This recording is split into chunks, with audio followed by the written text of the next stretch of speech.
TVC News, Abuja. The Nigerian Labour Congress has stressed that it did not reject the salary increment by the federal government. The NLC clarified that the 25% and 35% increase in wages of civil servants is statutory and does not negate the ongoing negotiations for a new national minimum wage.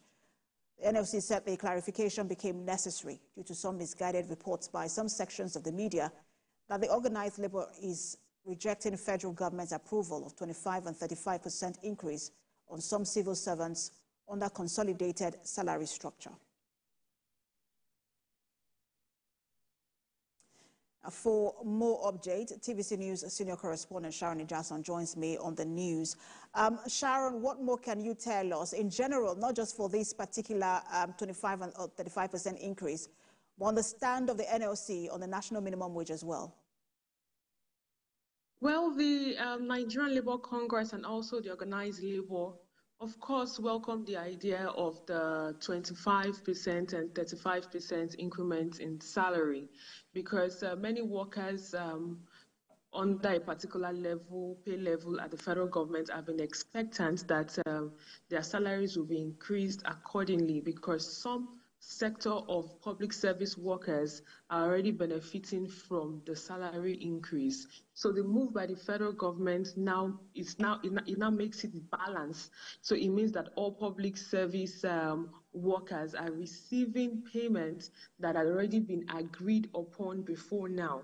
Before now, the previous government had already had a collective bargaining agreement with workers, and which was not implemented. So the announcement by the federal government that there will be a 25% and 35% increase for some certain workers at the federal government level is welcomed, and it's something that workers had been expecting before now.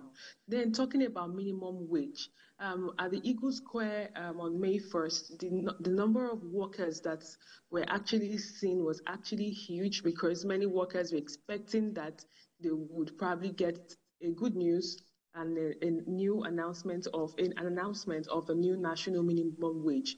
But the truth remains that for such negotiations, for such announcement to happen, there has to be an agreement between government, employers of labor, and also the labor unions themselves. And there's been no recent meeting to that effect.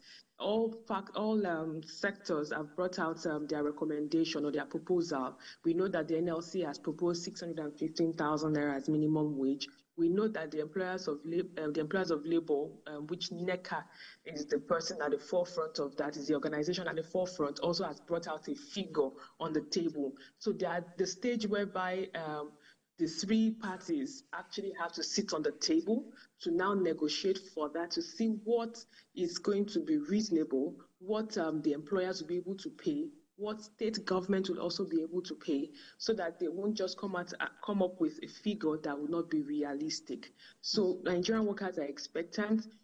So also labor unions are expecting that the federal government will call them to the negotiating table to ensure that they come up with a figure very soon, which also will need to get to the National Assembly for legislation and approval.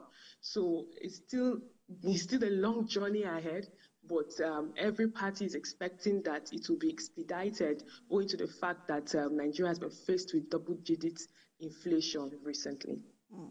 Thank you so much for that update, Sharon. Indeed, a long way ahead. And senior correspondent Sharon Jason live for us there. Let's now take a break. When we return, we'll have more stories. Stay with us.